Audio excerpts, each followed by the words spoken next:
Fine student. तो noun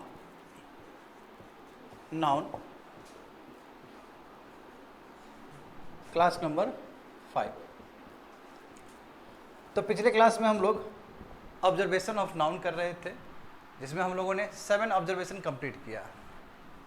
today will start from 8। तो यहाँ पे लिखोगे 8 as follows. Example, he gave me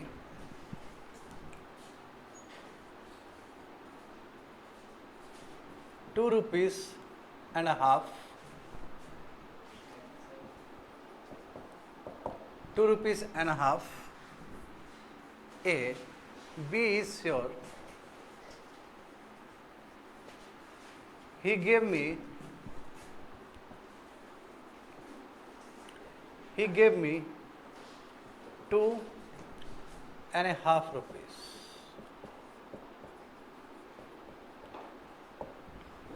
दो सेंटेंस है तुम लोग के पास, और इसमें बताना ये कौन सा सेंटेंस करेक्ट है grammatically. First sentence is he gave me ₹2.50. Second statement is he gave me ₹2.50. तो बताओ दोनों सेंटेंस में कौन सा सही लग रहा है? This one is correct, this one is wrong. ऐसा क्यों? क्योंकि देखो, रुपये बनने में 1 रुपये एटलीस्ट चाहिए। एक यूनिट बनने में कब हम रुपये कहेंगे? कम से कम उसके लिए 1 यूनिट चाहिए। जैसे 100 रुपया कब कहेंगे? कम से कम एटलीस्ट 100 रुपया हो या उसका मल्टीपल हो। 100 रुपया, 200 रुपया, 300 रुपया, 400 रुपया, मल्टीपल है ना उसका। जैसे 2500 का हो, 2500 कहोगे तो 500 का मल्टीपल है वो। At least you have to be have multiple thing, multiple होना चाहिए ना। तो 2 रुपीज़ क्या है? ये कंप्लीट है, और हाफ तो कंप्लीट नहीं है। हाफ कभी भी रुपये हो ही नहीं सकता है स्टूडेंट। इसलिए कभी भी लिखोगे तो कैसे लिखोगे? He gave me ₹2.50. इसका मीनिंग क्या है? 2.5 रुपीज़, 2.5 रुपया। मीनिंग वही है जो सोच रहे हो, बट ये गलत है, ये सही है। क्यों? क्योंकि ये यूनिट कंप्लीट नहीं हुआ है, हाफ कंप्लीट नहीं हुआ। इसको तुम पीछे रुपये नहीं लिख सकते हो। जो कंप्लीट हुआ है उसमें रुपये लिखो, उसको यूनिट को कंप्लीट करो, और जो लेफ्ट रह गया, जो बच गया है, उसको साइड से लिख दो। समझ गया ना? हाँ, write down this thing. 9th one, gender of nouns. या नाउन जेंडर ऑफ नाउन्स कह सकते हो, या नाउन ऑफ जेंडर्स, एक ही बात है। Gender of nouns. First condition, case 1। Case 1 क्या है? By adding ESS and modifying some alphabets.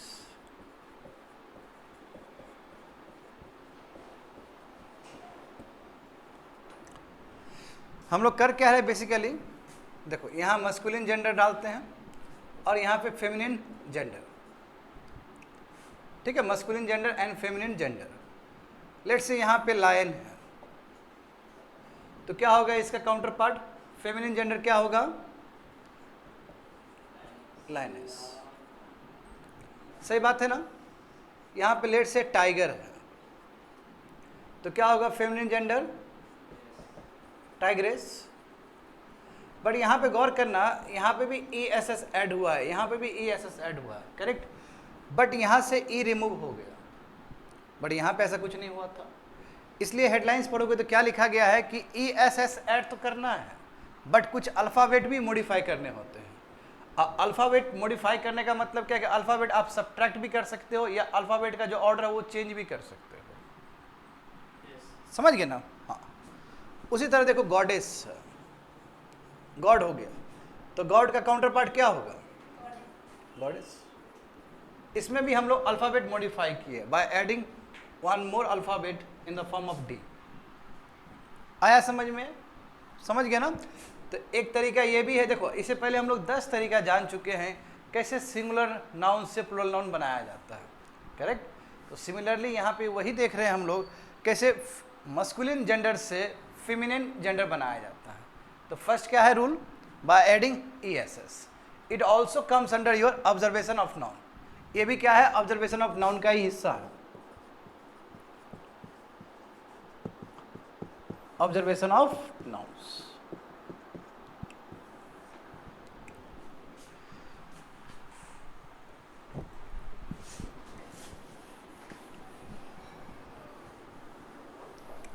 चलो केस 1 हो गया, केस 2 देखते हैं।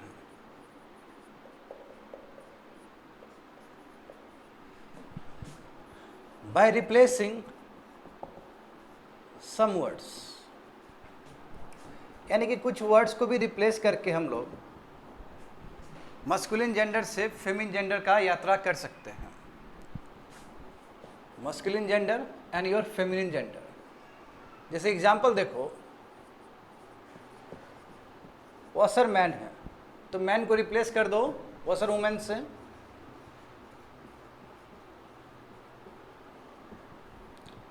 सही बात है ना।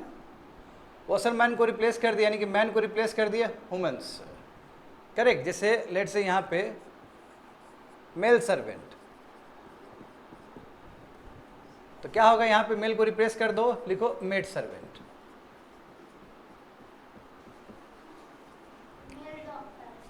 समझ गए ना, हाँ मेल डॉक्टर हो गया तो क्या हो जाएगा उधर, लेडी डॉक्टर या फीमेल डॉक्टर।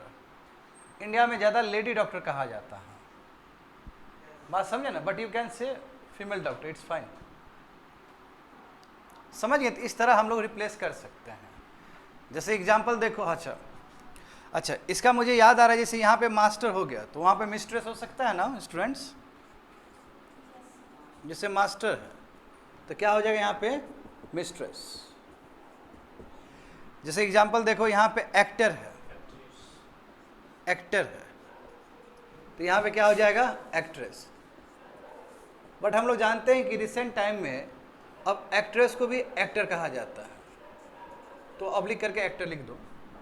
गर्ल्स को भी, जो गर्ल एक्टर है, अब उसको एक्ट्रेस नहीं भी कहोगे तो कोई दिक्कत नहीं है, उसको भी एक्टर कहा जा सकता है।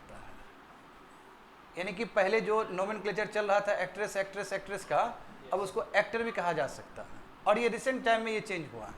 समझ गए ना। हाँ, मगर अभी भी देखोगे, टेलीविज़न देखोगे या इंटरव्यू देखोगे सेलिब्रिटी सबका, तो वहाँ पे एक्ट्रेस लिखा रहता है। ठीक है, आदत है, टाइम लगेगा अभी ख़त्म होने में। समझ गया। तो केस 3 देखो। अच्छा, मैं इसको मिटा देता हूँ स्टूडेंट्स।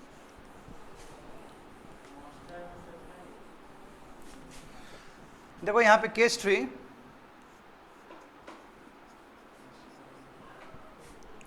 यहाँ पे यहाँ पे क्या है तुम्हारा, नो रूल, यानी कोई रूल ना हो। जैसे masculine gender and your feminine gender.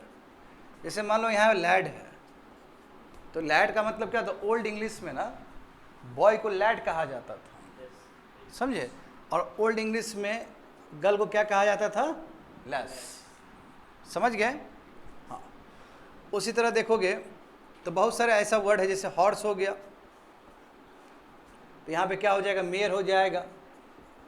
There is know link, देखो दोनों में कोई कनेक्शन नहीं है ना, कोई कनेक्शन नहीं है। उसी तरह देखोगे ऐसे और भी वर्ड हो सकते हैं, बट उससे पहले मुझे एक वर्ड यहाँ पे और याद आ रहा है, जैसे ब्राइड ग्रूम। हाँ, तो ये क्या हो गया, ब्राइड हो गया, यानी कि ग्रूम हटा दिए तो क्या हो गया, समझ गए ना। हाँ, जैसे एग्जांपल देखो यहाँ पे बैचलर बेसिकली बॉय को कहा जाता है, और गर्ल का इसका काउंटर पार्ट क्या है, इंस्पिंस्टर। पहले भी बोले थे स्टूडेंट ये चीज। अब बट गर्ल को भी बैचलर कहा जाता है, ऑब्लिक लिख लो। अब गर्ल के लिए भी बैचलर वर्ड एप्लीकेबल है, तो देयर इज नो कनेक्शन। देखो लैड का लैस बोल रहे हैं, हॉर्स का मेयर बोल रहे हैं, बैचलर का इंस्पिंस्टर बोल रहे हैं, या फिर बैचलर भी कह सकते हो, तो लिंक नहीं है ये। समझ गए ना। हाँ, तो this are the rules of gender of nouns, ये सब जेंडर ऑफ नाउन्स का रूल्स, समझ गए ना? इसको तेजी से लिख लो students.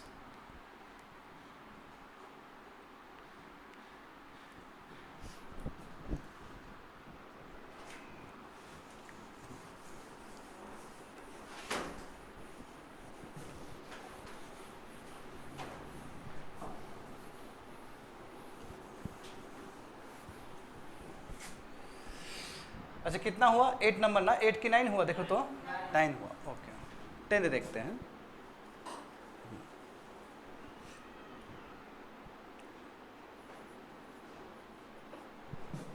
Some nouns can be converted into, some nouns can be converted into two plural nouns with distinct meaning,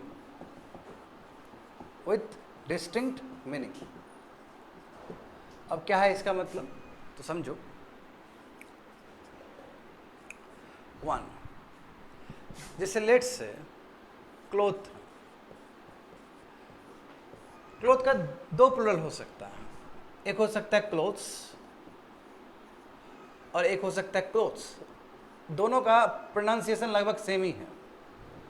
ये क्लोथ सिंगुलर है, ये भी प्लुरल है, ये भी प्लुरल है, बट ये क्लोथ्स का मतलब होता है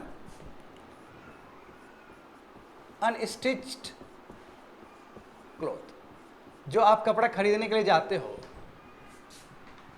हो ना, और कपड़ा लेके तब जब सिलाई करते हो, जो कपड़ा पहले का जो इनपुट वाला जो कपड़ा है, यानी कि वो अनस्टिच गारमेंट्स है, वो कपड़ा इस तरह नहीं है, वो प्लेन कपड़ा है, तो उसको अनस्टिच क्लॉथ्स, यानी कि उसको क्लॉथ्स कहते हैं, बिना ई नहीं रहेगा यहाँ पे, समझ गए? बट जो आप मॉल में जाते हो, जो खरीदते हो, रेडीमेड जो कपड़ा खरीदते हो, वो क्या है? क्लॉथ्स, उसमें ई बीच में लगता है। तो ये क्या है? ये गारमेंट्स। गारमेंट्स का मतलब क्या है कि जिस पे धागा लगा हुआ है, ये स्टिच क्लॉथ्स समझ गए ना? जबकि क्लॉथ का दोनों ही प्लुरल है, क्लॉथ का क्लॉथ्स भी प्लुरल है, क्लॉथ का क्लॉथ्स भी प्लुरल है, दोनों ही प्लुरल है, पर दोनों का मीनिंग क्या है? डिफरेंट है। यही लिखे है यहाँ पे, देखो कि कुछ ऐसे भी नाउन्स होते हैं जिस नाउन को 2 प्लुरल नाउन किया जा सकता है, दो प्लुरल नाउन में कन्वर्ट हो सकता है, पर जब 2 प्लुरल नाउन में कन्वर्ट हो रहा है तो इसका मीनिंग डिफरेंट होगा, इससे दोनों का ही मीनिंग क्या होगा? डिफरेंट होगा। एग्जाम्पल देखो स्टूडेंट्स, जैसे ब्रदर का एक प्लुरल तो सभी लोग जानते हो, ब्रदर्स,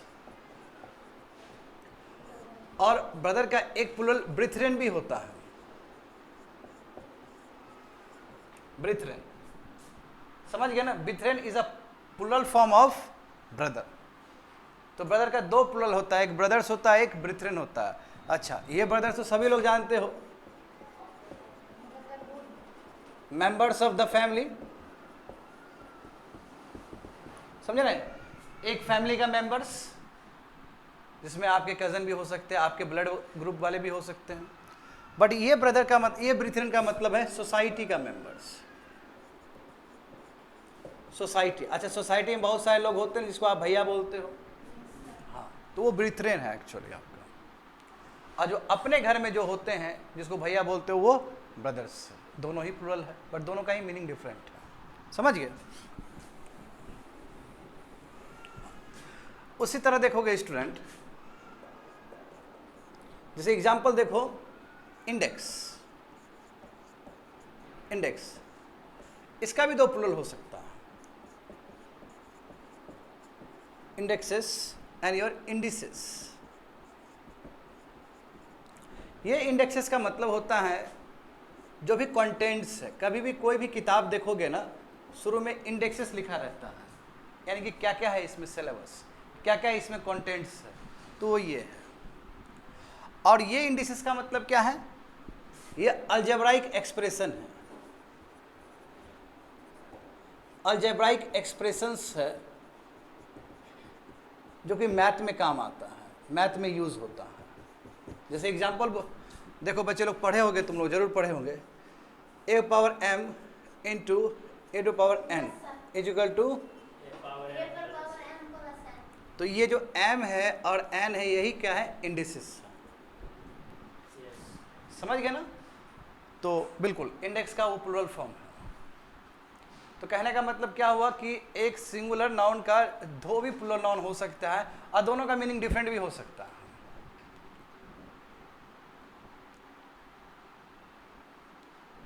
इसको लिख लेना है स्टूडेंट्स।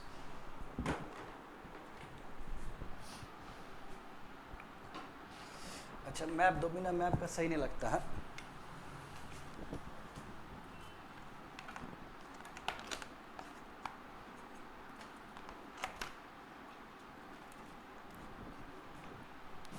अच्छा, ये समझ में आ गया ना?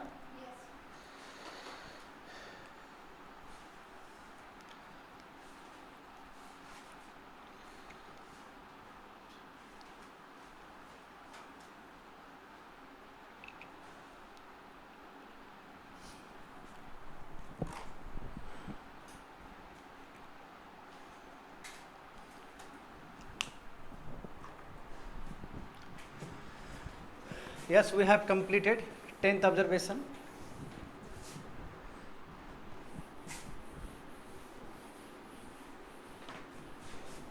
अब देखते हैं हम लोग last observation.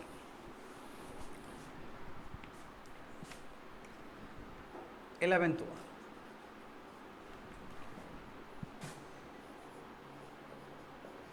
Some nouns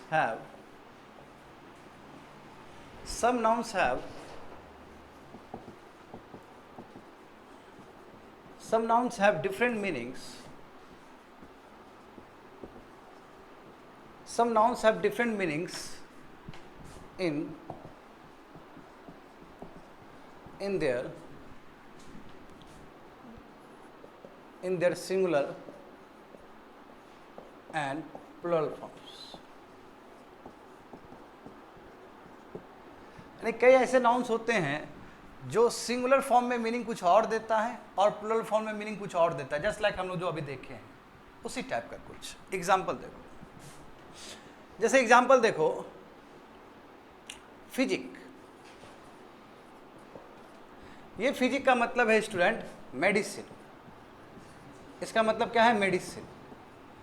but ये जो फिजिक्स है, यदि लेट से इसमें एस ऐड हो गया तो ये क्या हो गया, एक सब्जेक्ट हो गया, साइंस का subject, a subject of science. समझ गए? उसी तरह देखो वाटर। वाटर क्या है, लिक्विड फॉर ड्रिंकिंग पर्पस, कुछ भी और भी पर्पस हो सकता है, it is a kind of liquid. But जब इसमें हम लोगों ने एस ऐड कर दिया तो मीनिंग पूरा चेंज हो गया। इसका मतलब क्या है, ये सी बॉडी है या फिर ये ओशन बॉडी हो गया, just because we are adding S, meaning change हो गया पूरी तरीके से। फॉर एग्जाम्पल देखो एडवाइस। बच्चे लोग, ये एडवाइस का मतलब होता है सजेशन, इसका मतलब होता है सजेशंस। बट ये जो एडवाइस है जहां पे एस लग गया, इसका मतलब क्या हो गया, इंफॉर्मेशन। इसका मतलब क्या हो गया, इंफॉर्मेशन। हाँ, तुम लोग के दिमाग में जरूर एक एडवाइस और भी आ रहा होगा, नोट करके लिख लेना यहाँ पे। यदि ऐसी हो, यहाँ पे देखो सी था ना, यदि ऐसी हो तो ये एडवाइस क्या है, वर्ब है। समझे? बट ये जो सी क्या है, noun. Similarly return can be your noun and it can be your verb. Return का मतलब क्या होता है, रीबैक करना, फिर से वापस आना। और यदि इसमें एस ऐड हो गया तो इसका मतलब होता है टैक्स, कि तुमने रिटर्न्स भरा। बोलते हैं रिटर्न्स फाइल किया था उस ऑफिसर ने, उस गवर्नमेंट एम्प्लॉय ने रिटर्न्स फाइल किया था, मतलब टैक्स फाइल किया। तो देखो एस ऐड हो गया तो इसका मतलब टैक्स, और without S it means रीबैक। Meaning change हो गया ना इंटायरली? हाँ, मीनिंग चेंज हो जाता है स्टूडेंट। सिमिलरली देखो फोर्स का मतलब क्या होता है, पावर। फोर्स का मतलब होता है पावर, बट यदि इसमें एस ऐड हो गया तो ये फोर्सेस का मतलब होता है आर्मी। देखो मीनिंग चेंज, मीनिंग पूरी तरीके से चेंज हो गया। इसलिए हर कंट्री में स्ट्रांग फोर्सेस होने चाहिए, इसका मतलब स्ट्रांग आर्मीज होने चाहिए। समझ में आ गया ना? और ये फोर्स का मतलब क्या है? पावर। पावर का मतलब स्ट्रेंथ, मजबूती। That is the meaning of force. तो अब हेडलाइंस पढ़ो, अब टॉपिक पढ़ो, समझने का प्रयास करो कि some nouns have different meaning in their singular and plural forms. Singular form में कुछ और मीनिंग है, प्लुरल फॉर्म में मीनिंग कुछ और है। सिंगुलर में कुछ और है, प्लुरल में और है।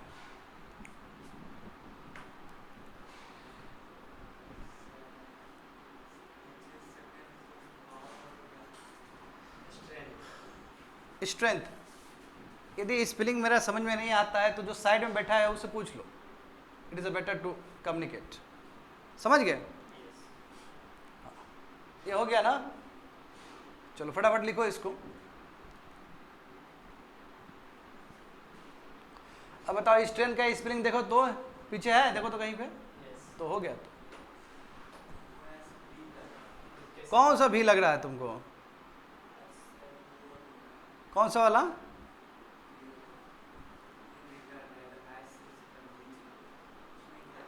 ये भी तो है, ये वाला।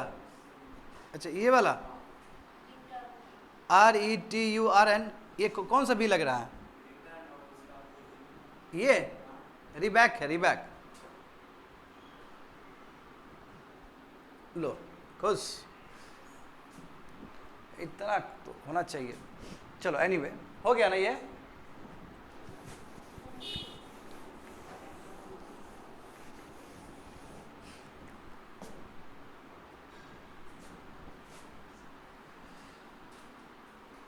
What happen? इट्स ओके, कोई बात नहीं। अभी हम फैन पे थोड़ी ध्यान देंगे, अभी मेरा ध्यान दूसरी जगह पे है।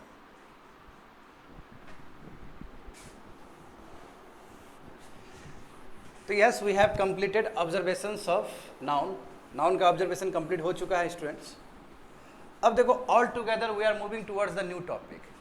अब ये टॉपिक सबसे इंपॉर्टेंट टॉपिक है नाउन का, यानी कि इतना जो तुमने अध्ययन किया है नाउन का, उसका एप्लीकेशन, कि नाउन का प्रयोग कहाँ कहाँ होगा, और यही सबसे इंपॉर्टेंट हिस्सा है नाउन का जो आप बताने जा रहे हैं। एक्स्ट्रा अटेंशन दोगे इसमें। यदि ये सीख लिए तब पता चलेगा कि how to use noun, noun का प्रयोग कहाँ कहाँ होता है। समझ गए ना? चलो, एप्लीकेशंस ऑफ नाउन।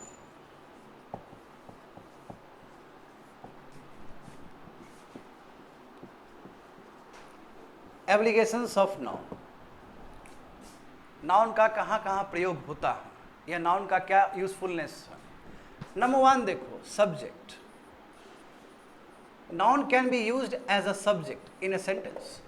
सेंटेंस में हम लोग नाउन को एज अ सब्जेक्ट के रूप में यूज कर सकते हैं, सब्जेक्ट के रूप में। अब सब्जेक्ट का मतलब ये मैथ सब्जेक्ट, फिजिक्स सब्जेक्ट नहीं बोल रहे हैं। ये ग्रामर शब्द है, ग्रामेटिकल शब्द है स्टूडेंट, ये ग्रामेटिकल वर्ड है। सब्जेक्ट का मतलब होता है जो कार्य कर रहा है, समझे? जो कार्य कर रहा है। एग्जाम्पल देखो, जैसे लेट्स से Akshay Kumar acts very well in Hindi cinema, full stop. तो बताओ तो इसमें सब्जेक्ट क्या होगा? अक्षय कुमार। क्यों? क्योंकि अक्षय कुमार क्या है? डूअर है। तो सब्जेक्ट का मतलब होता है स्टूडेंट जो डूअर है, जो कार्य कर रहा है, जो क्या है? डूअर है। आज इसको हम लोग डिकोड कर सकते हैं हुज से। किससे? हुज से। जैसे मान लो कि हमने यहाँ पे क्वेश्चन पूछा, who acts very well in Hindi cinema, question mark, तो क्या आंसर आएगा? अक्षय कुमार। जो हु से डिकोड हो जाए वो क्या है? सब्जेक्ट है। तो मेरा सवाल ये है सभी विद्यार्थी से, तो क्या केवल सब्जेक्ट के लिए हु ही वर्ड होगा कि बाकी वर्ड भी हो सकता है? हाँ, बाकी वर्ड भी हो सकता है। समझ गए ना? बाकी वर्ड कब यूज होगा? जब कोई कार्य नहीं कर रहा होगा, जिसके बारे में केवल चर्चा हो रहा होगा। जैसे एग्जाम्पल देखो, जैसे let's say physics is a simple subject,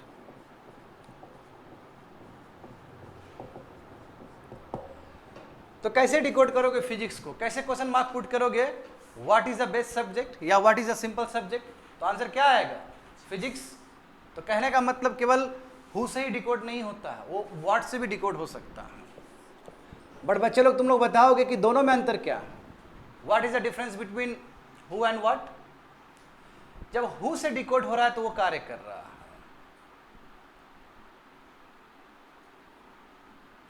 हाँ समझ गए ना, यानी कि जब हु से डिकोड हो रहा है तो वो लिविंग है।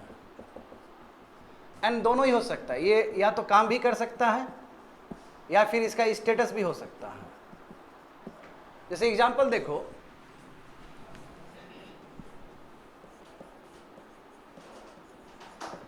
Rahul is a teacher, Rahul is a teacher, I am teaching, I am teaching, ये देखते हैं, Rahul is teaching, very simple sentence. देखो तो कैसे डिकोड हुआ, अक्षय कुमार डिकोड हुआ, अक्षय कुमार यहाँ पे कार्य कर रहा है ना, हाँ अक्षय कुमार कार्य कर रहा है। कैसे पता चला अक्षय कुमार कार्य कर रहा है यहाँ पे, क्योंकि यहाँ पे V1 से और V5 तक का कोई वर्ड यहाँ पे प्रेजेंट है, डेट इज एक्स V5। यदि अक्षय कुमार थर्ड पर्सन है और सिंगुलर है तो कौन सा वर्ब लगेगा, V5, हाँ तो V5 है ये। V1 से लेके V5 तक कोई भी वर्ड ऐड हो गया किसी भी सब्जेक्ट में, इसका मतलब वो सब्जेक्ट काम कर रहा है, सिंपल। वो क्या है, वर्ब ऑफ एक्शन। आया समझ में। बट यदि मान लो कि V1 से V5 तक ऐड नहीं हो रहा है किसी सब्जेक्ट में, इसका मतलब क्या हुआ, या तो वो स्टेट को, या तो वो स्टेटस को दिखा रहा है या फिर वो पोजीशन को दिखा रहा है। एग्जांपल देखो, Rahul is teacher, Rahul is a teacher, Rahul क्या है, टीचर। कोई कार्य कर रहा है क्या राहुल, राहुल कोई कार्य कर रहा है, हाँ मगर फिर भी राहुल क्या है, लिविंग है और वो स्टेटस दिखा रहा है। तो इसको कैसे डिकोड करोगे, हु से, who is a teacher, Rahul is a teacher. चाहे कार्य कर रहा हो चाहे कार्य नहीं कर रहा हो, चाहे हु हो चाहे व्हाट हो, ये सभी चीज से डिकोड किया जा सकता है। या फिर सिंपल तरीका बताते किसके बारे में चर्चा हो रहा है सेंटेंस में, वही क्या है, सब्जेक्ट है, सबसे आसान तरीका। अच्छा बताओ इस सेंटेंस में किसके बारे में चर्चा हो रहा है, अक्षय कुमार के बारे में। इस सेंटेंस में किसके बारे में चर्चा हो रहा है, फिजिक्स के बारे में। इस सेंटेंस में किसके बारे में चर्चा हो रहा है, राहुल के बारे में, आई के बारे में। हाँ जो नाउन कर सकता है वो प्रोनाउन भी कर सकता है, क्योंकि प्रोनाउन और कुछ नहीं, नाउन का ही रिप्लेसमेंट है। बात समझ में आ रहा क्या बोल रहे हैं, हाँ। And Rahul is teaching, who is teaching, Rahul is teaching. तो यहाँ तो राहुल कार्य कर रहा है, वो तो डूअर है, तो यहाँ पे डूअर है राहुल, और यहाँ पे राहुल का क्या स्टेट ऑफ बीइंग दिखाया जा रहा है कि राहुल है कौन, वही स्टेटस। चाहे स्टेटस दिखाए चाहे एक्शन दिखाए, दोनों ही परिस्थिति में सब्जेक्ट हो सकता है। और सब्जेक्ट तुम्हारा लिविंग भी हो सकता है, नॉन लिविंग भी हो सकता है। देखो ये लिविंग है ना, लिविंग है, और ये देखो क्या है, नॉन लिविंग है। तो जो नॉन लिविंग होता है वो वर्ड से डिकोड होता है। स्टूडेंट लिखो,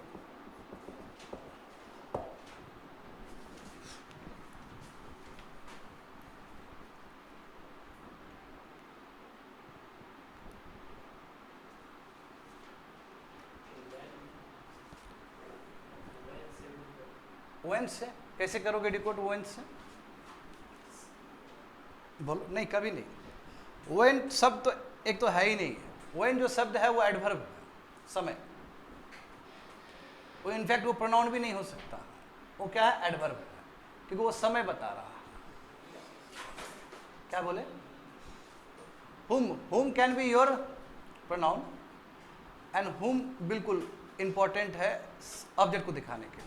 बट कौन सा ऑब्जेक्ट दिखाने के लिए, इनडायरेक्ट ऑब्जेक्ट दिखाने के लिए, जो कि मैं बताऊंगा थोड़ी देर में। अच्छा, इसमें क्लैरिटी हो गया स्टूडेंट, बता दोगे ना? जैसे एग्जांपल देखो, एग्जांपल देखो, ही इज ए डॉक्टर, जी, let's say Mohan is playing football.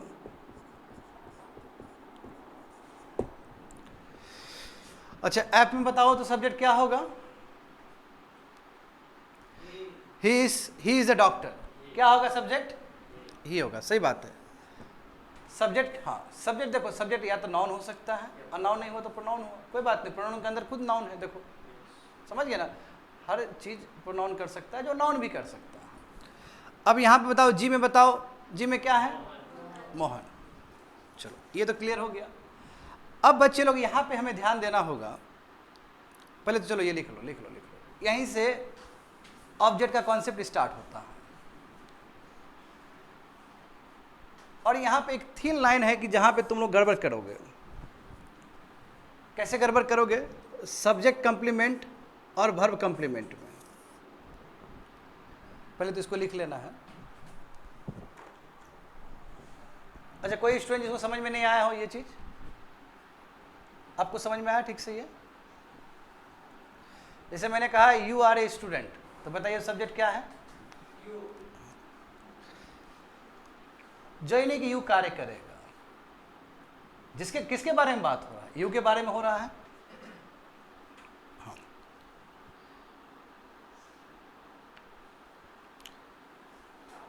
जैसे मैंने कहा कि you are sitting in the class, बताइए क्या हो गया फिर? सब्जेक्ट क्या होगा? हाँ, बट यहाँ पे सब्जेक्ट कार्य कर रहा है, क्यों? क्योंकि उसमें सिटिंग लगा हुआ है। V1 से लेके V5 तक का यदि वर्ब अटैच हो गया, इसका मतलब सब्जेक्ट कार्य कर रहा है। सब्जेक्ट के ऊपर स्टेटस लग जाएगा, यानी कि सब्जेक्ट के ऊपर टैग लग जाएगा, वो क्या है? डूअर है। तो सब्जेक्ट डूअर भी हो सकता है या सब्जेक्ट डूअर नहीं भी हो सकता है, दोनों ही पॉसिबल है। समझ गए? अब देखो यहां से हम लोग कॉन्सेप्ट जानने वाले हैं ऑब्जेक्ट का। कीप साइलेंट, शांत रहो। अब यहां पे हम लोग बात करने वाले हैं ऑब्जेक्ट का। देखो ऑब्जेक्ट का कंसेप्ट तभी पॉसिबल है जब सब्जेक्ट कार्य कर रहा हो। यदि सब्जेक्ट कोई कार्य नहीं कर रहा हो तो ऑब्जेक्ट कभी नहीं बनेगा। इसका मतलब यहीं पे पॉसिबल है, यहां पे पॉसिबल नहीं है ऑब्जेक्ट बनना। और ऑब्जेक्ट दो टाइप के होते हैं। कितने टाइप के? दो टाइप के होते हैं। तो जो फर्स्ट टाइप होता है उसको बोलते हैं डायरेक्ट ऑब्जेक्ट, और जो दूसरा टाइप होता है उसको बोलते हैं इनडायरेक्ट ऑब्जेक्ट। डायरेक्ट ऑब्जेक्ट का मतलब है कि सब्जेक्ट के एक्शन के वजह से डायरेक्टली किसको फर्क पड़ रहा है? सब्जेक्ट के एक्शन के वजह से जिसको डायरेक्टली असर कर रहा है वो डायरेक्ट ऑब्जेक्ट है। और यदि सब्जेक्ट का जो एक्शन है उसकी वजह से किसी को इनडायरेक्टली असर पड़ रहा है तो क्या हो जाएगा? इनडायरेक्ट ऑब्जेक्ट हो जाएगा। जब मैं ऑब्जेक्ट का बात कर रहा हूं तो मैं यहाँ पे नाउन का ही बात कर रहा हूँ। जब मैं ऑब्जेक्ट का बात कर रहा हूं तो मैं यहाँ पे प्रोनाउन का ही बात कर रहा हूँ। यदि मैं नाउन का बात कर रहा हूं तो साथ में प्रोनाउन का ही बात कर रहा हूँ, क्योंकि नाउन और प्रोनाउन अलग नहीं है। मेरा नाम जी कुमार है तो मैं जी कुमार ना बोल के मैं आई भी बोल सकता हूँ ना, बात एक ही है ना। आई ने रिप्लेस कर दिया ना जी कुमार को, बिल्कुल। जैसे यू आर सोनू, सोनू को रिप्लेस कर देगा यू। तो कहने का मतलब क्या हुआ कि नाउन और प्रोनाउन दोनों के लिए ही नियम सेम है। इसलिए यहाँ पे देखोगे तो यहाँ तो देखो प्रॉपर नाउन था सब्जेक्ट, करेक्ट। यहाँ पे देखो प्रॉपर नाउन सब्जेक्ट हुआ, यहाँ पे भी प्रॉपर नाउन सब्जेक्ट हुआ, बट यहाँ पे देखो हाँ पर्सनल प्रोनाउन सब्जेक्ट बना, क्योंकि आई कुछ नहीं, नाउन का ही रिप्लेसमेंट है। समझ गए ना? जो नाउन कर सकता है वो सभी चीज प्रोनाउन भी कर सकता है। याद रहेगा ऑब्जेक्ट? तो ऑब्जेक्ट तभी पॉसिबल है जब सब्जेक्ट कोई कार्य कर रहा हो। यदि सब्जेक्ट कार्य नहीं कर रहा है तो उस समय ऑब्जेक्ट नहीं बन सकता। Number 2, object. Object can be two types: direct object and your indirect object.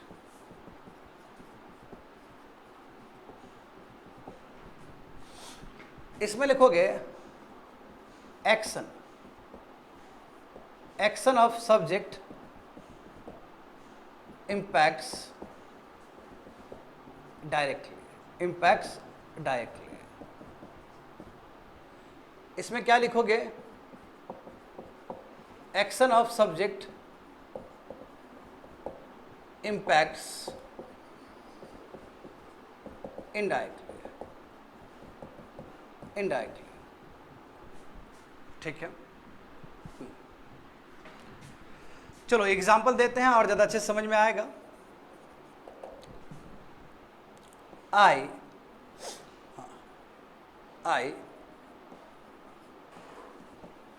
I brought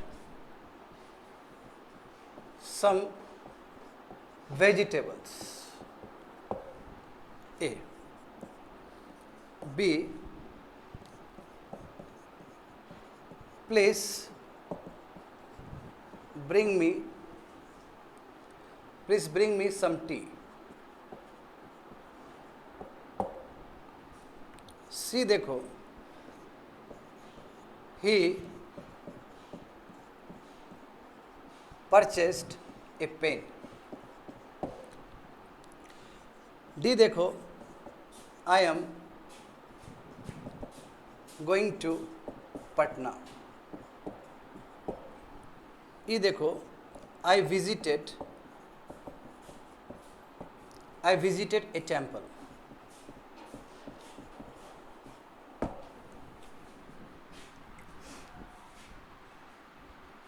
सभी सेंटेंस को लिख लेना है ठीक से। एक और लिख देते हैं, I bought my son a bicycle. I bought my son a bicycle.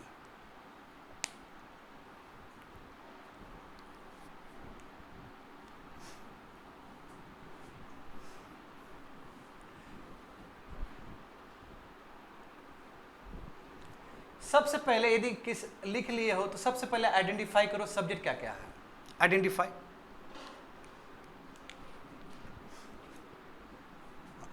चलो मैं जी एक दो और सेंटेंस बढ़ाता हूं स्टूडेंट क्लैरिटी के लिए।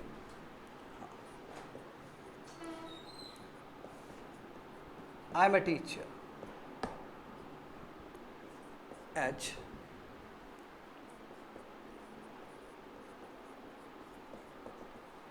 I am teaching grammar.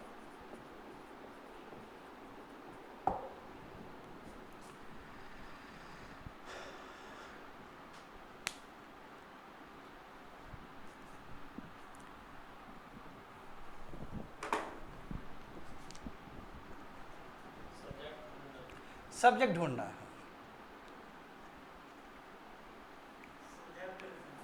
पहले सब्जेक्ट ढूंढना है, पहले लिखो, पहले सबसे फर्स्ट लिखना है। सभी लिखो, कंप्लीट करो, उसका सब्जेक्ट ढूंढो। सब्जेक्ट ढूंढोगे तभी ऑब्जेक्ट पता चलेगा, यही ना बोले हम। यदि सब्जेक्ट का ज्ञान नहीं होगा तो फिर ऑब्जेक्ट नहीं समझ पाओगे।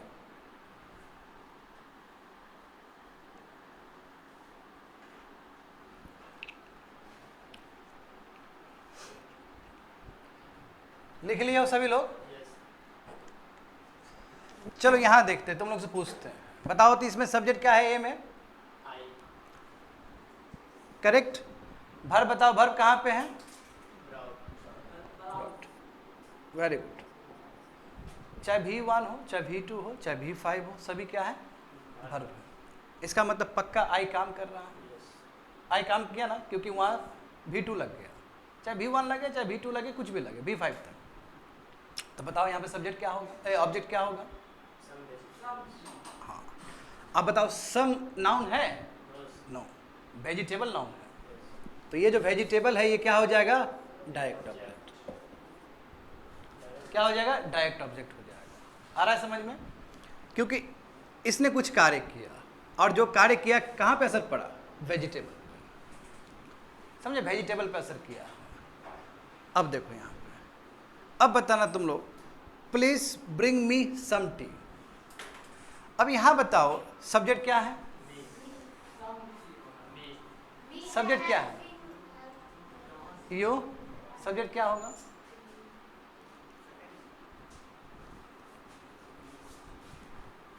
बताओ।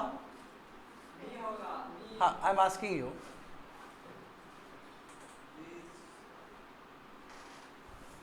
चलो, मैंने एक सेंटेंस क्या बोला अभी? I am asking you. यहाँ पे भी बहुत कुछ है, यहाँ पे भी सब्जेक्ट है, यहाँ पे भी ऑब्जेक्ट है। एनीवे, यहाँ पे आते हैं। यहाँ पे सब्जेक्ट है ही नहीं, यहाँ पे सब्जेक्ट अंडरस्टूड है। जैसे हम बोले कि सिट डाउन, तो किसको बोले? You sit down. तो कई ऐसे सेंटेंस होते हैं जिसमें सब्जेक्ट लिखा नहीं जाता है, सब्जेक्ट अंडरस्टूड होता है, और इस तरह का सेंटेंस को क्या बोलते हैं? Imperative sentence. ये लिखोगे ये सभी चीज को, वो क्या है? Imperative sentence. Write down this thing. यानी कि इंपेरेटिव सेंटेंस जहां पे सब्जेक्ट क्या है? अंडरस्टूड है। सब्जेक्ट लिखा नहीं जाता है, सब्जेक्ट क्या है? अंडरस्टूड है। नोट करके लिख लोगे स्टूडेंट। और इस तरह का जो इंपेरेटिव सेंटेंस होता है उसमें इंस्ट्रक्शन होते हैं, आदेश होते हैं,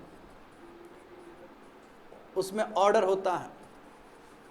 इसका मतलब क्या हुआ? इसका मतलब हुआ कि इसमें सब्जेक्ट छुपा है, इसमें दिखेगा नहीं, इसमें छुपा हुआ है।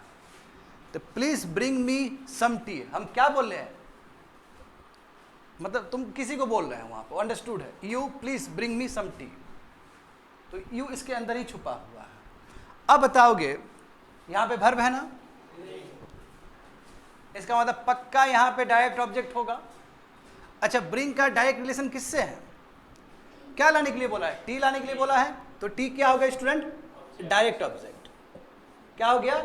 Direct object. मैं किसके लिए? मी के लिए, तो मी क्या हो गया? Indirect object. देखो अब यहां समझो, डायरेक्ट ऑब्जेक्ट का मतलब है कि जहां पे सब्जेक्ट का एक्शन, यानी कि सब्जेक्ट कार्य कर रहा है V1 से V5 तक, और उसका असर डायरेक्ट पड़ रहा है। जैसे वेजिटेबल पे डायरेक्ट असर पड़ा ना, जैसे देखो यहां पे टी पे डायरेक्ट असर पड़ा ना, बट टू हुम, किसके लिए? वो क्या है? तुम्हारा इनडायरेक्ट ऑब्जेक्ट। तो यहां पे लिखोगे, हाँ यहां पे लिखोगे टू हुम। जो इनडायरेक्ट ऑब्जेक्ट है उसको कैसे डिकोड करोगे? टू हुम्स। आखिर चाय किसके लिए लाना है? मी, फॉर मी, मेरे लिए। एंड डायरेक्ट ऑब्जेक्ट कैसे पता चलेगा? I brought what? I brought some vegetables. ये व्हाट से डिकोड होगा स्टूडेंट, और ये क्या चीज से डिकोड होगा? टू हुम से डिकोड होगा। जैसे अभी जस्ट देखे ना, सब्जेक्ट क्या चीज से डिकोड होता है? हु और व्हाट से डिकोड होता है। तो सिमिलरली डायरेक्ट ऑब्जेक्ट क्या चीज से डिकोड होगा? व्हाट से डिकोड होगा, और इनडायरेक्ट ऑब्जेक्ट टू हुम से डिकोड होगा। उसी तरह देखो, ही परचेज्ड ए पेन। बताओ सब्जेक्ट क्या है यहाँ पे? और ये कार्य कर रहा है ना, क्योंकि यहाँ पे V2 लगा है, तो पेन क्या हो जाएगा? Direct object. और ये भी बात सही है, जो तुम ऑब्जेक्ट बोल रहे हो वो भी गलत नहीं है। यदि मान लो कि एक ही ऑब्जेक्ट आ रहा है, तो डायरेक्ट ऑब्जेक्ट इनडायरेक्ट ऑब्जेक्ट कुछ नहीं बोलना है, डायरेक्ट बोलना है कि ऑब्जेक्ट है। ये बात करेक्ट है। हाँ, जहाँ पे दोनों ही टाइप के ऑब्जेक्ट आ रहे हो, डायरेक्ट भी आ रहे हो, इनडायरेक्ट भी आ रहे हो, तो उसी समय बोलना है कि ये डायरेक्ट ऑब्जेक्ट है और इनडायरेक्ट ऑब्जेक्ट है। यदि यहाँ पे खाली ऑब्जेक्ट भी बोलोगे तो वो भी सही है, क्योंकि एक ही ऑब्जेक्ट आ रहा है। अब यहाँ बताओगे, चलो ये और मजा आ जाएगा। I am going to Patna. बताओ सब्जेक्ट क्या है इसमें, और ऑब्जेक्ट क्या होगा? क्या होगा object? Patna? No, Patna object नहीं होगा। तो वो सबसे खास बात क्या है? गोइंग होगा। सुनो सुनो सुनो, नहीं ऐसा नहीं बोलना। अब मतलब नहीं आएगा सबको, अब बोलो, अब एम बोलो, ऐसे थोड़ी होता है। सुनो यहाँ पे देखो स्टूडेंट, खास बात पता है क्या है? जो प्रीपोजिशन है, डोंट टॉक, डोंट स्पीक। जब प्रीपोजिशन लगे सेंटेंस में, प्रीपोजिशन के बाद कोई भी नाउन आए, प्रीपोजिशन के बाद कोई भी प्रोनाउन आए, तो प्रीपोजिशन का अपना ऑब्जेक्ट बन जाता है। आया समझ में क्या बोल रहे हैं? पटना ऑब्जेक्ट है, वो सब्जेक्ट का ऑब्जेक्ट नहीं है। पटना किसका ऑब्जेक्ट है? प्रीपोजिशन का। हमारा मैटर ऑफ कंसर्न क्या है? हमारा अभी चर्चा का विषय क्या है? सब्जेक्ट का ऑब्जेक्ट, तो पटना ऑब्जेक्ट नहीं हो सकता है सब्जेक्ट का। क्यों? क्योंकि टू उसको अपना ऑब्जेक्ट बना के रख लिया। कभी भी खाली टू का ही बात तो नहीं है, कोई भी प्रीपोजिशन आए, अब प्रीपोजिशन के बाद या नाउन या प्रोनाउन आए तो प्रीपोजिशन का वो अपना ऑब्जेक्ट बन जाएगा, और इसका जो असर है ये असर पहुंचने नहीं देगा, कहीं कि ये दीवार की तरह खड़ा रहेगा यहाँ पे कि पीछे रहो, आगे नहीं आना है, वो मेरा हो गया, ऐसा कुछ। समझ गया ना? अब यहाँ पे देखो, बट यहाँ पे ऐसा नहीं है। आई विजिटेड ए टेम्पल, आई क्या हो गया स्टूडेंट? सब्जेक्ट, और टेम्पल क्या हो गया? ऑब्जेक्ट। कौन सा ऑब्जेक्ट? Direct object. तो अभी फिलहाल के लिए चूंकि समझा रहे दोनों, इसलिए मैं लिख रहा हूं डीओ। अब इसमें तुमको समझना है, I bought my sun A bicycle. अच्छा, मैंने खरीदा क्या था बताओ तो? इसमें ए साइकिल, यानी कि मेरा एक्शन डायरेक्ट असर किस पे पड़ा? साइकिल पे। तो साइकिल क्या हो गया? Direct object. मैं किसके लिए मैंने खरीदा? माई सन के लिए। तो माई सन क्या हो गया? यानी कि सन क्या हो गया? Indirect object. और आई क्या हो गया? सो सिंपल ना। अब यहां पे देखो, अच्छा ये बताओ जल्दी से, आई एम ए टीचर, बताओ सब्जेक्ट क्या है और ऑब्जेक्ट जल्दी बताओ, जल्दी बताओ ऑब्जेक्ट क्या है? आई कोई काम कर रहा है, जब आई काम ही नहीं कर रहा है, जब सब्जेक्ट काम ही नहीं कर रहा है तो क्या आएगा होगा फिर ऑब्जेक्ट? यही ना बोले हैं। तो ये टीचर क्या है फिर? तो फिर टीचर क्या है? हाँ, तो टीचर देखो कंफ्यूज करोगे ना स्टूडेंट, इसलिए देखो यहाँ पे फिर से अच्छे से सुनो। ऑब्जेक्ट तभी बन सकता है जब सब्जेक्ट कोई कार्य कर रहा हो, यदि सब्जेक्ट कार्य नहीं करेगा तो कभी भी ऑब्जेक्ट नहीं बनेगा। इस चीज को रख लेना है। तो जो कंप्लीट कर रहा है, जो वर्ड कंप्लीट कर रहा हो, यानी कि जो स्टेटस दिखा रहा है, आखिर ये स्टेटस ही दिखा रहा है। हाँ, वेरी गुड। तो ऐसे वर्ड को बोलते हैं सब्जेक्ट कंप्लीमेंट। लिख लेना है स्टूडेंट, सब्जेक्ट को कंप्लीमेंट, सब्जेक्ट को कंप्लीट कर रहा है, जो चीज सब्जेक्ट को कंप्लीट कर रहा है तो क्या बोलते हैं? Subject complement. आया समझ में? ये ऑब्जेक्ट नहीं है, ऑब्जेक्ट के लिए जरूरी है कि सब्जेक्ट को कार्य करना पड़ेगा। अब यहां पे देखो, आई एम टीचिंग ग्रामर, बताओ सब्जेक्ट क्या है? आई। ऑब्जेक्ट क्या है यहां पे? ग्रामर। तो इसको मैं डायरेक्ट ऑब्जेक्ट कह सकता हूं स्टूडेंट? बिल्कुल। एक चीज नोटिस की है, ए से लेके एस तक, पहले लिखो लिखो लिखो, पूरा हो गया है, भर गया है। एक कंफ्यूजन नहीं है ना? समझ में आ रहा है ठीक से? अरे ये सबसे इंपॉर्टेंट चीज है ये, इस पे क्वेश्चन पूछो। हाँ, रेलेवेंट क्वेश्चन पूछो। हाँ, नहीं नहीं, बिल्कुल नहीं, टू के बाद कोई कंप्लीमेंट ही नहीं। ये ऑब्जेक्ट किसका? प्रीपोजिशन का। पटना क्या हो गया? ऑब्जेक्ट हो गया प्रीपोजिशन का। प्रीपोजिशन का भी ऑब्जेक्ट हो सकता है, but we are concern with subject का ऑब्जेक्ट। अच्छा स्टूडेंट, अच्छा एक बात गौर किए हो, right from A to H, यहां नोट करके लिखना ये चीज, यहां पे नोट कर लोगे कि जो डायरेक्ट ऑब्जेक्ट है, जो डायरेक्ट ऑब्जेक्ट है वो मोस्टली मैं बोल रहा हूं, जो डायरेक्ट ऑब्जेक्ट है वो मोस्टली क्या होता है? नॉन लिविंग होता है। Non living. देखो तो, हाँ देखो तो यहाँ पे क्या है? Please bring me some tea. Tea क्या है? नॉन लिविंग है ना? हाँ, मोस्टली, इसलिए मैंने मोस्टली वर्ड लगाया है। हाँ क्या बोले? हाँ, वेजिटेबल अब खत्म हो गया, मतलब अब अलग हो गया है। अब यदि लॉजिकली घुसना चाहते हो तो वो अलग हो चुका है। हाँ, तो वही तो हम बोल रहे हैं, और इसलिए तो मैंने ये वर्ड यूज किया है मोस्टली। मोस्टली का मतलब क्या? अधिकतर। समझे? तो डायरेक्ट ऑब्जेक्ट जो अधिकतर होगा वो मोस्टली नॉन लिविंग होगा। और यहां पे लिखोगे जो इनडायरेक्ट ऑब्जेक्ट है,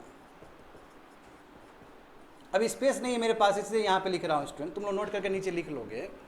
जो इनडायरेक्ट होगा वो मोस्टली क्या होगा? मोस्टली क्या होगा? लिविंग होगा। लिविंग।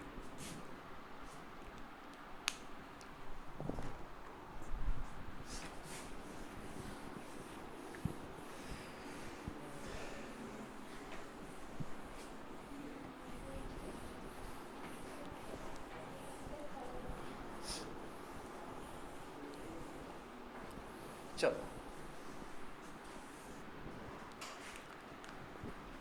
नंबर 3 देखते हैं। अच्छा, नाउन क्या कर सकता है? सब्जेक्ट बन सकता है। नाउन क्या कर सकता है? सब्जेक्ट बन सकता है। नाउन क्या कर सकता है? ऑब्जेक्ट बन सकता है।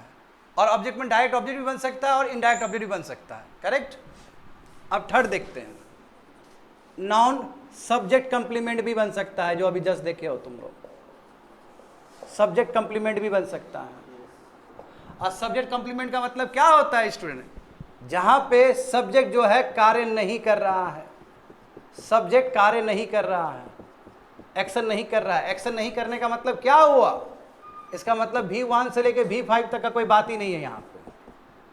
तो सब्जेक्ट कर क्या रहा है? फिर सब्जेक्ट का बस स्टेट ऑफ बीइंग पता चल रहा है कि सब्जेक्ट क्या है। जैसे एग्जांपल देखो, मोदी जी इज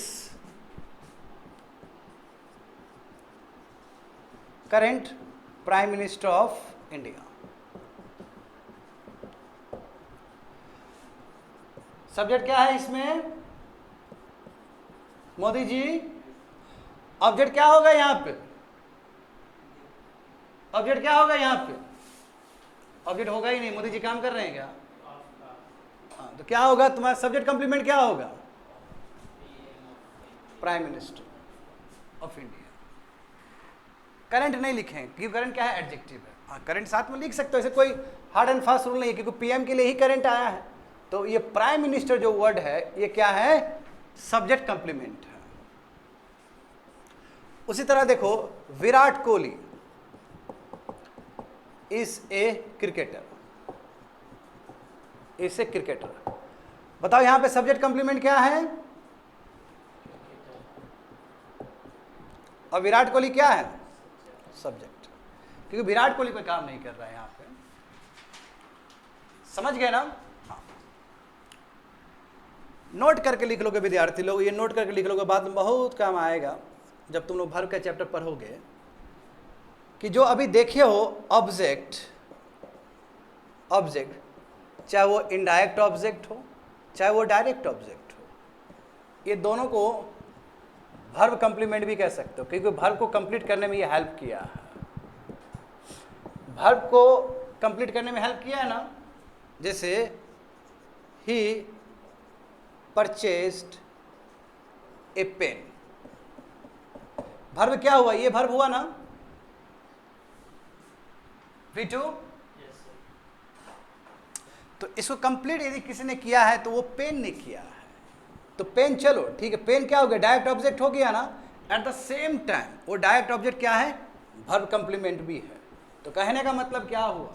कहने का मतलब ये हुआ कि जो तुम्हारा डायरेक्ट ऑब्जेक्ट है, जो इनडायरेक्ट ऑब्जेक्ट है, बाय डिफॉल्ट वो नाउन होगा, और उतना ही कार्य नहीं है उसका कार्य क्या है? वर्ब कंप्लीमेंट के रूप में भी रोल प्ले करना। वर्ब कंप्लीमेंट के रूप में भी वो अपने आप को दिखाता है, जताता है। तो ए पेन जो है, पेन डायरेक्ट ऑब्जेक्ट तो है ही, साथ में वो क्या है?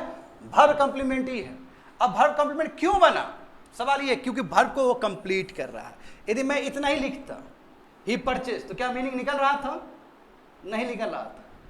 बट अब हम लोगों ने ए पेन ऐड कर दिया, तो देखो अब मीनिंग निकल रहा है। तो जो वर्ब को कंप्लीट करे वो क्या है? वर्ब कंप्लीमेंट है। और यहाँ पे जो सब्जेक्ट का ऑब्जेक्ट है वही कंप्लीट कर रहा है वर्ब को, तो वो ऑब्जेक्ट भी है, सब्जेक्ट का ऑब्जेक्ट भी है, एट द सेम टाइम वो वर्ब का कंप्लीमेंट भी है। ठीक है, तो यहाँ पे ये चीज लिख लोगे कि डायरेक्ट ऑब्जेक्ट क्या है? वर्ब कंप्लीमेंट है।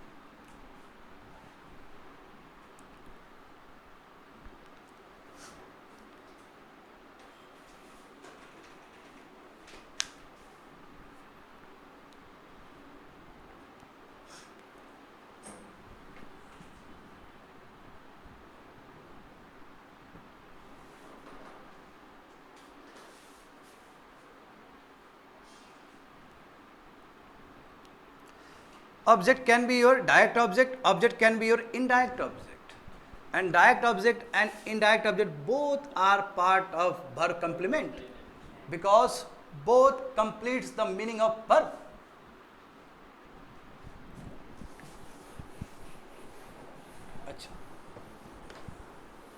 अच्छा एक नोट करके लिख लो, ये तुम लोग को वर्ब के चैप्टर में बहुत काम आएगा स्टूडेंट्स। ऐसे लिख लो, नोट करके लिख लो, वर्ब जिसका ऑब्जेक्ट हो, वर्ब जिसका ऑब्जेक्ट हो, इस तरह का वर्ब को क्या बोलते हैं? ट्रांजिटिव वर्ब कहते हैं। क्या कहते हैं स्टूडेंट? ट्रांजिटिव वर्ब कहते हैं। और वर्ब जिसका ऑब्जेक्ट ना हो, वर्ब जिसका ऑब्जेक्ट ना हो, तो ऐसे वर्ब को क्या बोलते हैं? इंट्रांजिटिव वर्ब कहते हैं। क्या कहते हैं? इंट्रांजिटिव वर्ब कहते हैं। समझे? जैसे एग्जांपल, मैं एग्जांपल देता हूं, यहां पे देखो एग्जांपल देखो, let's say Virat Kohli hits a ball, Virat Kohli hits a ball. Number B देखो, I am going to market, I am going to market. दो सेंटेंस।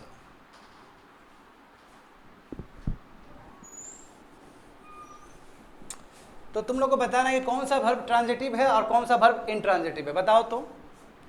पहले बताओ, ए बताओ, यहां पे सब्जेक्ट क्या है? सेकंड बताओ सब्जेक्ट क्या है? सही बात है ना। अब बताओ जो ए में जो सब्जेक्ट देख रहे हो, क्या वो कोई कार्य कर रहा है? कर रहा है, V5। इसका असर डायरेक्ट कहां पर रहा है? बॉल में। हाँ, तो बॉल क्या है स्टूडेंट? ऑब्जेक्ट। कौन सा ऑब्जेक्ट? Direct object. तो इस तरह का जो वर्ब होगा, ये जो वर्ब होगा, ये वर्ब क्या बोलेंगे? ट्रांजिटिव वर्ब बोलेंगे। Very good. अब यहाँ पे देखो, अच्छा बताओ सब्जेक्ट हो गया, ऑब्जेक्ट कहाँ पे? यहाँ देखो तो ऑब्जेक्ट है यहाँ पे? नहीं है। क्यों? क्योंकि यहाँ पे टू प्रीपोजिशन आ गया, ब्लॉक कर लिया उसने। तो ये गोइंग जो है, इसके अंदर ऑब्जेक्ट ही नहीं है। तो ऐसा जो शब्द होगा, ऐसा जो वर्ब होगा, वो कौन सा वर्ब कहलाएगा? इंट्रांजिटिव। तो देखो, कहने का मतलब है कि सब्जेक्ट जब कार्य कर रहा है तो बहुत कुछ हो रहा है। सब्जेक्ट जब कार्य कर रहा है तो ऑब्जेक्ट बन रहा है, डायरेक्ट ऑब्जेक्ट बन रहा है, इनडायरेक्ट ऑब्जेक्ट बनने का भी चांस है, वर्ब कंप्लीमेंट भी है, at the same time verb transitive भी हो सकते हैं और वर्ब इंट्रांजिटिव भी हो सकते हैं। इतना कुछ हो रहा होता है जस्ट बिकॉज कि सब्जेक्ट कोई कार्य कर रहा है। समझ पा रहे हो ना?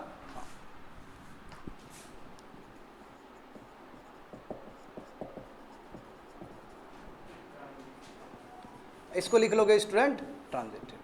हाँ, इसके बारे में डिटेल्स पढ़ेंगे हम लोग आने वाले समय में। वर्ब, हाँ बिल्कुल, उसमें भी यूजेस है, थोड़ा बहुत प्रोनाउन में भी यूजेस है, रिफ्लेक्सिव प्रोनाउन में स्पेशली बताएंगे, विल कवर। अच्छा, we have seen subject, no subject, object, direct object और indirect object. Third one is your verb complement. ठीक है, ये लिख लिया हो ना?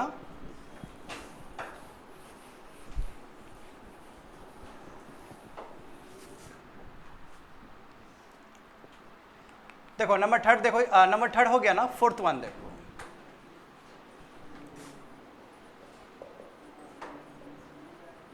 Object of preposition.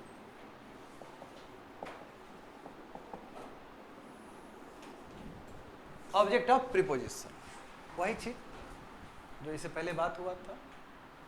तो प्रीपोजिशन का भी तो ऑब्जेक्ट का, ऑब्जेक्ट बनने का जो सौभाग्य है नाउन को ही है। समझ रहे हो ना? चाहे वो वर्ब का ऑब्जेक्ट बने, चाहे सब्जेक्ट का ऑब्जेक्ट बने, चाहे वर्ब का कंप्लीमेंट बने, चाहे वो ट्रांजिटिव वर्ब का हिस्सा बने, ये जो भी सौभाग्य मिल रहा है किसको मिलेगा? केवल नाउन को ही मिल सकता है। यदि नाउन को मिल रहा है तो जाहिर सी बात है प्रोनाउन को भी मिलेगा।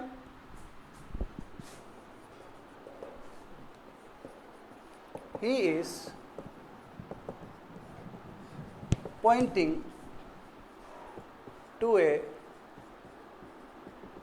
glowing star. A. He is going to, let's say, Delhi. Subject क्या है student? This one, this one. बताओ इसमें ऑब्जेक्ट है? फर्स्ट में नो ऑब्जेक्ट। क्यों? क्योंकि यहां प्रीपोजिशन आ गया। बट प्रीपोजिशन के बाद तो प्रीपोजिशन का तो ऑब्जेक्ट हो ही सकता है। प्रीपोजिशन का ऑब्जेक्ट क्या होगा, ए होगा कि ग्लोइंग होगा कि स्टार होगा, स्टार। तो star is your object of preposition to. अब यहां बताओगे टू का प्रीपोजिशन क्या होगा यहां पे, सॉरी टू का ऑब्जेक्ट क्या होगा यहां पे, दिल्ली। तो दिल्ली सब्जेक्ट का ऑब्जेक्ट नहीं है, दिल्ली ऑब्जेक्ट है प्रीपोजिशन का। तो देखो चाहे प्रीपोजिशन का ऑब्जेक्ट बनने का बात हो, चाहे सब्जेक्ट का ऑब्जेक्ट बनने का बात हो, नाउन ही नहीं कर पा रहा है ये चीज, नाउन ही कर पाता है ये सब चीज।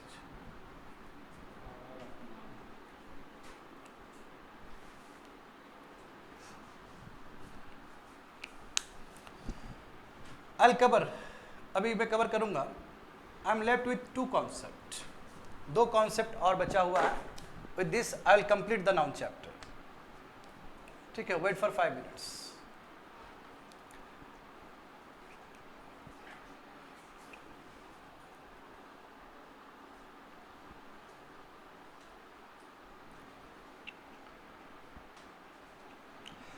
आज तीनों बैच में सब कंप्लीट किए, सुबह भी एडजेक्टिव कंप्लीट किए, 5 मिनट ज़्यादा लिए, यहाँ पे भी कंप्लीट करेंगे और इसके बाद भी टेंस कंप्लीट करेंगे।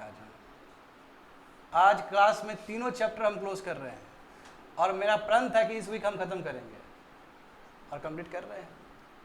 हाँ, कल भी है हालांकि, तो कल फिर दूसरा काम करते हैं हम।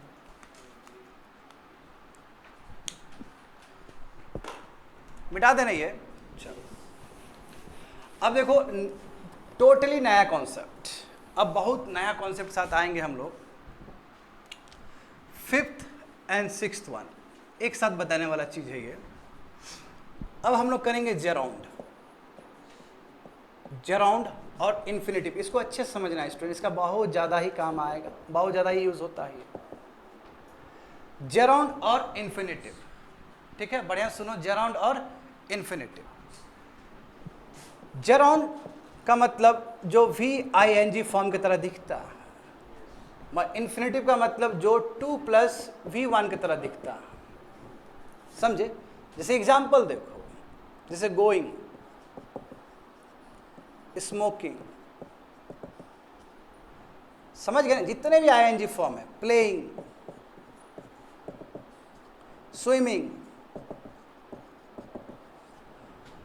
जितने भी V4 है, all can come under your gerund. उसी तरह टू इन्फिनिटी में 2 डालो यहां से, प्लस 2, गोइंग है तो 2 गो, 2 स्मोक, 2 प्ले एंड 2 स्विम। ठीक है, देखो इससे जो एक्शन बनता है वो 3 चीज को रिफ्लेक्ट करता है। वो एक्शन रियल है, वो एक्शन कंप्लीट है और वो एक्शन फिक्स है। इससे जो एक्शन निकलेगा, मैं बताऊंगा, ये सब चीज को एक्सप्लेन करूंगा फिर से। इससे जो एक्शन निकलेगा वो चीज अनरियल होगा, वो फ्यूचर होगा, और वो चीज नॉट फिक्स होगा, वो फिक्स नहीं होगा जी। चलो पहले इसको लिखो, फटाफट लिखो इसको।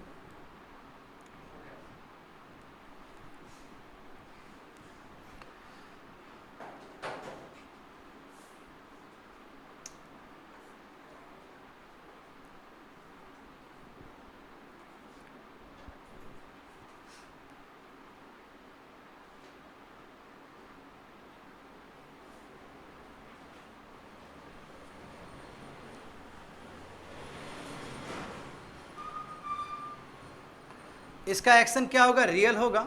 इसका एक्शन क्या? कंप्लीट होगा। और इसका एक्शन फिक्स होगा। इसका एक्शन कैसा होगा? अनरियल होगा। इसका एक्शन फ्यूचर होगा और इसका एक्शन नॉट फिक्स होगा। अब इस चीज को समझने के लिए सेंटेंस समझना जरूरी है। देखो हो गया ना स्टूडेंट्स, यहां पे देखो VING फॉर्म है, यानी कि वर्ब लग रहा है देखने में। अब ये वर्ब नहीं रहा, ये क्या बन गया? नाउन बन गया। जब वर्ब नाउन की तरह बन जाए तो उसको अलग नोमेनक्लेचर देना पड़ेगा ना, उसका नाम दूसरा रखना पड़ेगा ना। तो वही जो दूसरा जो नाम रखे हैं वो जेराउंड रखे हैं, यानी कि जेराउंड है तो वर्ब की तरह दिखता है। किस तरह दिखता है? वर्ब के VING फॉर्म की तरह दिखता है। अब वो वर्ब नहीं रहा, वो क्या बन गया? नाउन बन गया। It is a noun, it is your noun, समझे? और इन्फिनेटिव भी 2 + V1 वो भी वर्ब की तरह दिखता है। 2 + V1 वर्ब की तरह ही दिख रहा है ना। ये भी क्या बन गया? नाउन बन गया। तो इन्फिनेटिव वर्ड इसलिए यूज किए हैं उसको कि ताकि उसका नोमेनक्लेचर डिफरेंट हो। बात समझ रहे हो ना? अब यहां पे देखो, यानी कि जेरोन जब यूज करेंगे तो उससे जो एक्शन होगा वो रियल होगा, कंप्लीट होगा, फिक्स होगा। जैसे एग्जांपल देखो, मेरे पास स्पेस नहीं है और मुझे ये बताना है, तो तुम लोग समझ लेना। यहां पे नंबर 1, जैसे लेट्स से स्मोकिंग कॉजेस कैंसर। तुम लोग सीधा लिखोगे smoking causes cancer, ING form आया ना। यहां पे वर्ब क्या है बताओ तुम? हाँ, वर्ब दिस वन, ये वर्ब है। और ये वर्ब देखने में लगता है, ये वर्ब नहीं है, ये क्या है? जेराउंड है। वो नाउन है। कैसे पता चलेगा नाउन है? व्हाट कॉजेस कैंसर, व्हाट से डिकोड हो गया ना। जो व्हाट से डिकोड हो जाए, जो हु से डिकोड हो जाए, वो क्या होगा? सब्जेक्ट होगा, नाउन होगा। तो स्मोकिंग क्या हो गया? सब्जेक्ट हो गया। आया समझ में? अब देखो, स्मोकिंग कॉजेस कैंसर, रियल बात है, ये फिक्स बात है और ऐसा होता है, समझे? तो जो एक्शन है, एक्शन जरूर आपको ये सब चीज बताएगा। तो यहां पे जेरोन किस तरह काम कर रहा है? यहां पे जेरोन सब्जेक्ट के रूप में काम कर रहा है। यहां पे जेरोन किस तरह काम कर रहा है? सब्जेक्ट के रूप में काम कर रहा है। दूसरा देखो सेंटेंस बता रहे हैं, he stopped playing cricket. He stopped playing cricket. Subject क्या है यहां पे? ही।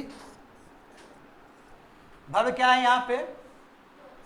बताओ, ये वर्ब है कि ये वर्ब है? हाँ, ये वर्ब है। और ये प्लेइंग क्या है? ये जेराउंड है। यहां पे सब्जेक्ट के रूप में काम कर रहा था वो जेराउंड, और यहां पे किस तरह काम कर रहा है? ऑब्जेक्ट के रूप में, समझे? यहां पे ऑब्जेक्ट के रूप में प्ले कर रहा है। जाहिर सी बात है, नाउन सब्जेक्ट भी बन सकता है, ऑब्जेक्ट भी बन सकता है। जब जेराउंड नाउन है तो नाउन जो कार्य कर सकता है, जेराउंड भी वही कार्य कर सकता है। तो उसी का तो एग्जाम्पल है जी। यहाँ पे जेराउंड एज अ सब्जेक्ट के रूप में काम आया है, और यहाँ पे जेराउंड एज अ ऑब्जेक्ट के रूप में काम आया है। कभी भी दो वर्ब एक साथ नहीं हो सकता है। मेन वर्ब, बात समझो, मेन वर्ब देखो, अब देखने में क्या लग रहा है कि ये V2 है, सही बात, V2 है भी, और ये क्या है? V4 फॉर्म है। तो दोनों एक साथ नहीं आ सकते, पक्का उसमें कोई जेराउंड है। और जेराउंड कैसे पता चलेगा? जेराउंड पता चलेगा जो मेन वर्ब है उसके बाद, या तो यहां रहेगा या तो उसके बाद होगा। आया समझ में? अब यहां पे भी देखो स्टूडेंट, अब ये कैसे, ये एक्शन जो जनरेट हो रहा है, ये कैसे मैच करोगे यहां से?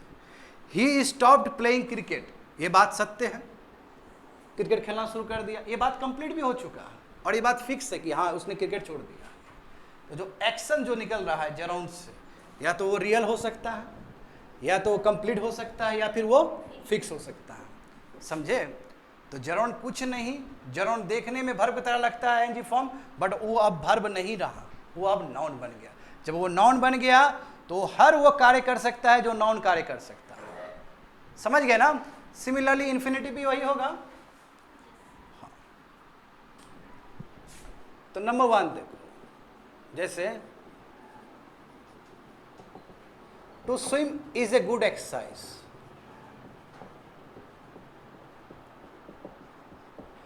To swim is a good exercise. What is a good exercise? To swim. तो टू स्विम किस तरह काम हुआ है? सब्जेक्ट के रूप में।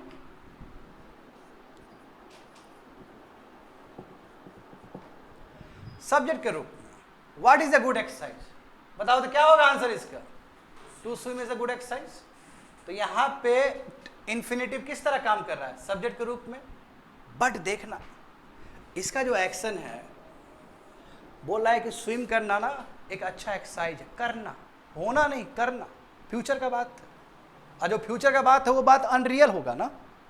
फ्यूचर में क्या होगा, किसने क्या देखा है, वो अनरियल होगा, और वो बात फ्यूचर का होगा। और जो बात फ्यूचर का होगा वो फिक्स नहीं होगा। ये रियल है, ये फिक्स है, ये कंप्लीट है, ना ही ये रियल है। रियल मतलब क्या, जो बात वास्तविक हो। अब देखो यहां पे यदि हम ऐसा लिखते हैं, यदि हम ऐसा लिखते हैं, swimming is a good exercise, ये दोनों में अंतर समझो स्टूडेंट, ये दोनों में अंतर समझो। ये दोनों में अंतर क्या है, ये बात रियल है कि स्विमिंग सच में ही बहुत अच्छा एक्सरसाइज है, और ये बात फिक्स है।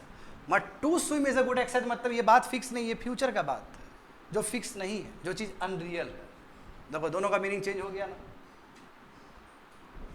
तो यहां पे इन्फिनेटिव सब्जेक्ट के रूप में काम कर रहा है। उसी तरह दूसरा सेंटेंस देखो जहां पे वो ऑब्जेक्ट के रूप में काम करे, जैसे आई want to go,